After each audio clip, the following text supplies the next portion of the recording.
बिस्मिल्लाहिर्रहमानिर्रहीम, अस्सलाम वालेकुम। पाकिस्तान और दुनिया भर में देखने और सुनने वालों को अब्दुल कादिर का सलाम। आज का व्लॉग रियलिटी चेक है। पूरी दुनिया इस वक्त फीफा वर्ल्ड कप एंजॉय कर रही है, जिनकी खातिर हमने अपनी दोस्तियां और दुश्मनियां तय करने में भी वक्त लगाया कि इस कैंप का हिस्सा बने या उस कैंप का हिस्सा बने या उसके साथ जाएं या किसका साथ दें। और वो सब कुछ भूलकर फिर एक हो रहे हैं, इकट्ठे बैठ रहे हैं। लेकिन हमारे अपने मुल्क में जो पाकिस्तान के ज़मीनी हकायक और सियासी हालात हैं, इन दिनों सिर्फ एक तैनाती के गिर्द रुके हुए हैं। बज़ाहिर ऐसा लग रहा है कि मामलात मामूल के मुताबिक चल रहे हैं, लेकिन अंदर खाते पूरा मुल्क रुका हुआ है, पूरा निज़ाम रुका हुआ है, या यूँ समझ लीजिए कि पूरा पाकिस्तान रुका हुआ है। और ये सब कैसे हो रहा है आज आपको समझाने की थोड़ी कोशिश करूंगा। थोड़ा मुश्किल है, लेकिन उम्मीद है कि आप उस वार्निंग को समझ पाएंगे जो इमरान खान अपनी हुकूमत के ख़ात्मे से पहले, यानी 10 अप्रैल, बल्कि उससे भी पहले अदम एतमाद आने से लेकर अब से थोड़ी देर पहले जो कराची में उन्होंने एक वर्चुअल एड्रेस किया, अपने खिताब में मुसलसल दोहरा रहे थे। लेकिन उनकी उस वार्निंग को अनसुना किया गया और अब खुदा न खास्ता सब उसका नतीजा भुगत सकते हैं। हुकूमत नए आर्मी चीफ की तकर्री के लिए सलाह मशवरे कर रही है। आपने देखा भाग दौड़ हो रही है, तरह तरह की अफवाहें गर्दिश कर रही हैं, किसी को भी क्लैरिटी नहीं है, किसी को भी पता नहीं है। ये हालात हैं इस मुल्क के हुकूमत तक को भी सही से आइडिया नहीं है कि किसकी तैनाती होनी है एट दी एंड, और सलाह मशवरे जारी हैं। दूसरी तरफ इमरान खान अपनी आज़ादी तहरीक के अगले मरहले की एक तरह से हतमी तैयारियां कर रहे हैं। रावलपिंडी में खैमा बस्ती कायम हो रही है। हफ्ते की रात एक नया शहर आबाद करने का दावा किया जा रहा है पीटीआई की तरफ से कि रावलपिंडी में कुछ 40-50 हज़ार लोग पहुंचेंगे, एक नया शहर आबाद होगा और ये तहरीक इसी तरह आगे बढ़ेगी। इस तहरीक का दबाव, वैसे तो हुकूमत कह रही है कि आए इमरान खान, हम देख लेंगे, निपट लेंगे, दो हाथ करने के लिए भी तैयार है। राना सनाउल्लाह साहब की धमकियां अपनी जगह, लेकिन दबाव है और इस कदर है कि हुकूमती वजीर जो है वो टीवी पर आकर ये बयान दे रहे हैं कि जिस पायलट ने इमरान खान को इस्लामाबाद के परेड ग्राउंड में उतारा, उस पायलट का लाइसेंस मनसूख कर देंगे। मतलब इस धमकी का लेवल आप चेक करें कि अब बात इमरान खान से निकलकर, पीटीआई के वर्कर्स से निकलकर उस पायलट तक जा पहुंची है जो इमरान खान को इस्लामाबाद के परेड ग्राउंड में लैंड करेगा। और इसी एहतजाजी तहरीक के दौरान इंग्लैंड की क्रिकेट टीम भी पाकिस्तान आ रही है, बल्कि रावलपिंडी आ रही है। और आज बरतानवी सफ़ीर जो पाकिस्तान में तैनात हैं, क्रिस्टन टर्नर, उन्होंने इस सारी सूरत हाल के पेश नज़र इमरान खान से लाहौर में मुलाकात की है। इस मुलाकात में जो इंग्लैंड क्रिकेट टीम पाकिस्तान आ रही है उस हवाले से भी बातचीत की गई, दरख्वास्त भी की गई, और क्या कहा गया उस बारे में भी बात करनी है। और जुम्मे से ख़ास तौर पर रावलपिंडी में क्या होने जा रहा है इस पर भी कुछ ही देर में बात करते हैं। लेकिन पहले इन सारे मामलात से एक बहुत ही अहम मामला जिस पर हर पाकिस्तानी की नज़र होनी चाहिए और कंटिन्यूसली होनी चाहिए, ताकि आपको पता लगे कि ये वार्निंग कब से आ रही थी और इसको अनसुना किया गया और उसके नतायज अब कहाँ तक पहुँच रहे हैं। और कुछ अहम सवालात, ये पहले ये सवाल सुनिए और उसके बाद फिर उस अहम मामले की तरफ बात करनी है। क्या आपको पता है कि इस वक्त पाकिस्तान की इंडस्ट्री का वज़ीर कौन है, या पाकिस्तान की इंपोर्ट एक्सपोर्ट को कौन और किस हुकूमती इत्तेहाद का वज़ीर देख रहा है, यानी कौन सी जमात का वज़ीर देख रहा है? इमरान खान के खिलाफ ये जो दर्जनों वज़ीर प्रेस कॉन्फ्रेंस करते हैं, इन सब की शक्लें तो आपको याद होंगी, लेकिन हुकूमत की कारकर्दगी दिखाने वाले वज़ीर कौन से हैं, क्या आपको मालूम है? ऐसे किसी वज़ीर ने आगे बताया हो, जैसे इमरान खान साहब के दौर में बताते थे कि 3 महीने की ये कारकर्दगी रही या 90 दिन की ये कारकर्दगी रही। ये पिछले 8 महीने में क्या किसी हुकूमती वज़ीर ने या सरबरा ने अपने आप को जवाबदेह किया आवाम के सामने कि ये हमने अब तक अचीव किया है? क्या मौजूदा हुकूमत ने ओवरसीज़ पाकिस्तानियों के लिए कोई एक नया कदम उठाया? ये जो रोशन डिजिटल हो गया या जो ओवरसीज़ पाकिस्तानियों के लिए इकदाम थे पिछले दौरे हुकूमत में, वही तो कंटिन्यू कर रहे हैं। कोई नया कदम उठाया सिवाय इसके कि उनसे वोटिंग का राइट छीन लिया गया? फिर इनलैंड पाकिस्तानियों के लिए क्या कोई नया प्रोजेक्ट लॉन्च हुआ? 8 महीने का वक्त बहुत होता है, कोई भी एक प्रोजेक्ट कोई लॉन्च हुआ है तो कमेंट सेक्शन में आप बता सकते हैं, शायद मेरी करेक्शन हो जाए। फिर शहबाज शरीफ के बतौर वज़ीर आज़म हर उस गैर मुल्की दौरे का जिसका इख्तिताम लंदन के एवनफील्ड अपार्टमेंट में हुआ, और वो भी कौम के खर्चे से, क्या उससे कोई मेगा प्रोजेक्ट अनाउंस हुआ अभी तक?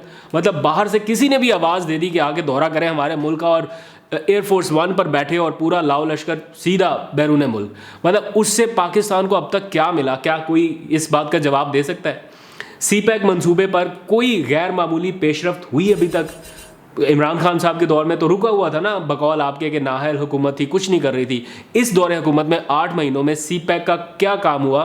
क्या किसी को मालूम है? और पिछले 8 महीनों में अवामी फलाह के लिए कौन सा नया प्रोजेक्ट अनाउंस किया गया, इफ्तिताह किया गया या संगे बुनियाद रखा गया? ये कुछ क्वेश्चन है, अगर आपके पास इनके जवाब नहीं है तो मैं बताता हूं कि ऐसा क्यों है। थोड़ा सा मुश्किल काम है, मैंने पहले बताया था, लेकिन समझाने की पूरी कोशिश करूंगा। वीडियो आपने अधूरी नहीं छोड़नी, स्किप नहीं करनी, बड़ी अहम है। इसमें आगे आने वाली मालूमात आपके जानने की और अंडरस्टैंडिंग के लिए है।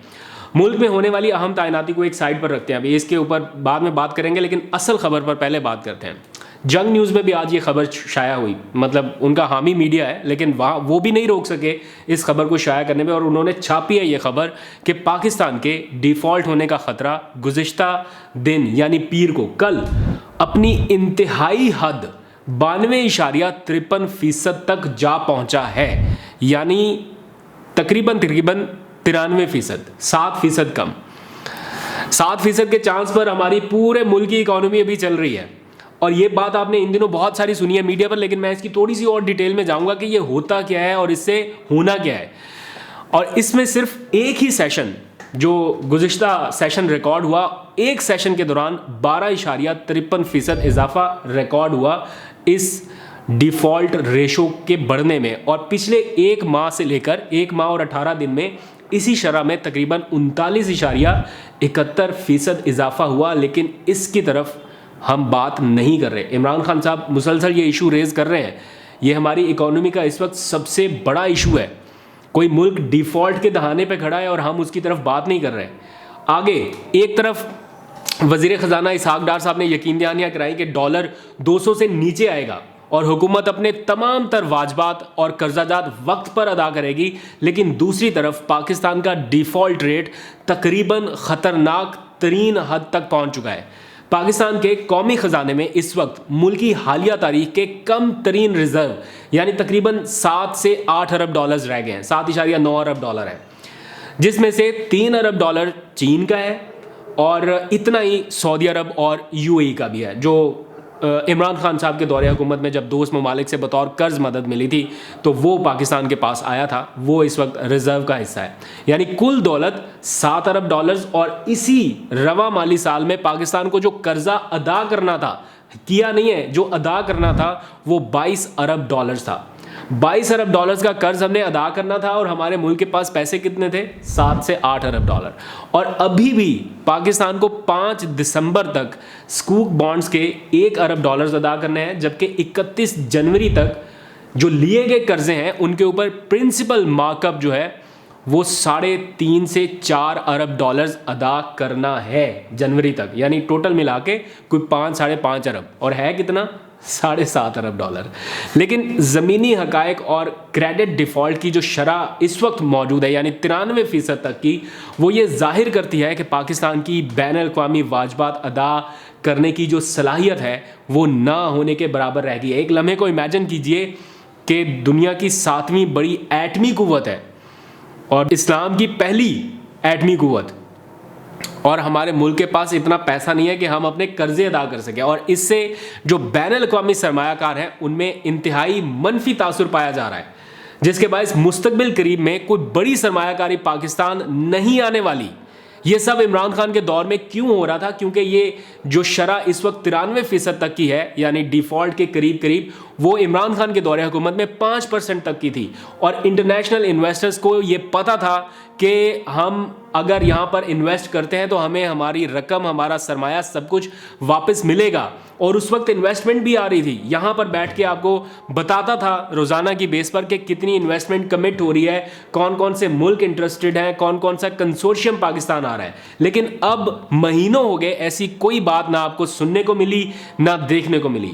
और आखिर में थोड़ी सी बात इमरान खान के रावलपिंडी प्लान की, जिसके लिए तैयारियां इस वक्त जारी हैं। और इमरान खान अब अपने वो सारे नैरेटिव से, मतलब वो बरकरार है या हट गए, मैं उस बहस में नहीं जाता, लेकिन नैरेटिव शिफ्ट करके इस इकोनॉमी के ऊपर आ गए। और आज भी उन्होंने इकोनॉमी के ऊपर सेमिनार किया और आवाम को बता रहे हैं, वार्न कर रहे हैं मुसलसल कि जब उनकी हुकूमत हटाई भी जा रही थी तब भी ये खदशा था और उन्होंने कहा था कि ये मत करें, अगर ये हुआ तो पाकिस्तान डिफ़ॉल्ट हो सकता है। और अब हम कहाँ पर खड़े हैं? ये कोई इमरान खान के अदादोशुमार नहीं है, ये कोई मेरे अदादोशुमार नहीं है, ये इंटरनेशनल सतह पर भी डिस्कस हो रहे हैं और पाकिस्तान में भी डिस्कस हो रहे हैं।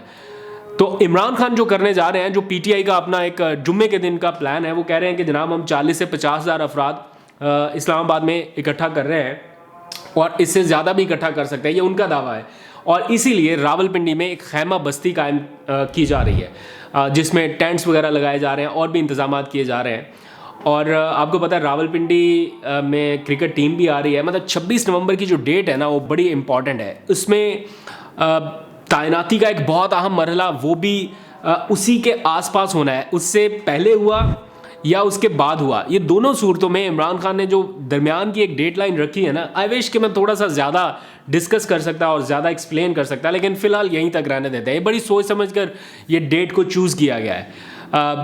PMLN के लिए मुश्किल टाइम है ये, जो 72 घंटे आगे आने वाले हैं उनके लिए बहुत मुश्किल है। फैसला करते हैं और फिर आगे इमरान खान है और फिर आगे और भी प्रोसेस है। अभी तो समरी आई नहीं है, जब आएगी तो फिर सदर मुमलिकत के पास भी जानी है, तो टाइम बहुत कम है। ये फैसला 26 से पहले करना है या 29 के करीब करना है, ये बहुत मायने रखता है ये मामला। और रावलपिंडी में आ रही है इंग्लैंड क्रिकेट टीम, और जो बरतानवी सफ़ीर है पाकिस्तान में क्रिस्टन टर्नर, वो आज पहुंचे हैं इमरान खान से मुलाकात करने के लिए, और उन्होंने जाके उनसे इस बारे में डिस्कस किया है कि आपके प्रोटेस्ट के दरमियान हमारी टीम यहाँ पर पहुँचेगी।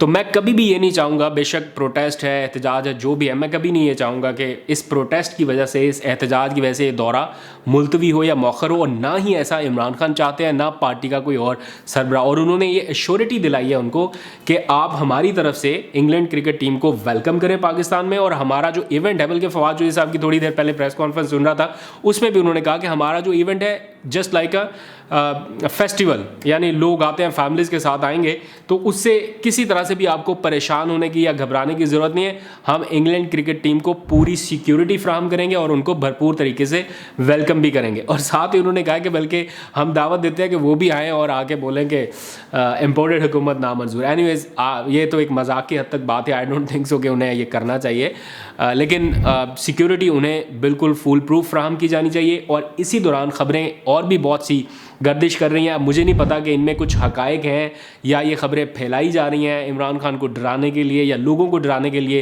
कि जनाब को बहुत सवेर किस्म का थ्रेट है और इमरान खान साहब आते हैं तो कोई एक मिलिटेंट विंग जो है वो उन्हें निशाना बना सकता है। तो इस तरह की अफवाहें भी हैं मार्केट में, लेकिन बहरहाल जो भी है, इमरान खान साहब की सिक्योरिटी के ऊपर किसी तौर पर कंप्रोमाइज़ नहीं होना चाहिए। और इमरान खान से बढ़कर, इन तमाम मामलात से बढ़कर, शहबाज शरीफ से बढ़कर, नवाज शरीफ से बढ़कर, जो पाकिस्तान है उसकी सालमियत का जो दारोमदार है इस वक्त, वो है पाकिस्तान की इकॉनमी के ऊपर, और वो एट स्टेक जाती जा रही है। सबको मिलके इसको देखना है, इसको सोचना है। ये मुल्क है तो फिर बाकी सारी सियासत भी होती रहेगी और बाकी कुछ भी होगा, वरना इन हालात में जो भी आया, जो भी हुकूमत करे, इमरान खान साहब को मिल जाए या शहबाज शरीफ साहब को मिल जाए, जो भी आएगा हुकूमत करने, वो आवाम की दुआ तो नहीं कम अज़ कम ले सकेगा, क्योंकि जिस तरह के हालात नज़र आ रहे हैं उसके लिए बड़ी मुश्किलात होंगी। तो इसलिए इतनी इंतहाई नहज तक ले जाने से पहले थोड़े से मामलात को अभी कंट्रोल कर लें। शायद अभी भी वक्त है। ये जो 7% का मार्जिन बाकी है इसको कम करके 50% से भी नीचे ले आए फौरी तौर पर। अगर ये और बढ़ा तो क्या होना है पाकिस्तान के साथ? आलमी इदारे तो वैसे ही ताक में रहते हैं कि किस तरह से टारगेट करें और गर्दन दबोची जाए इन हालात में लाके कि हम अपनी मर्ज़ी के फ़ैसले करा सकें। अल्लाह न करे पाकिस्तान पे वो वक्त आए। परेशान कुन सूरत हाल है, लेकिन आपको मायूस नहीं करना चाहता। इंशाअल्लाह अच्छे दिन भी आएंगे। अपना बहुत सा ख्याल रखिए। खुदा हाफिज़।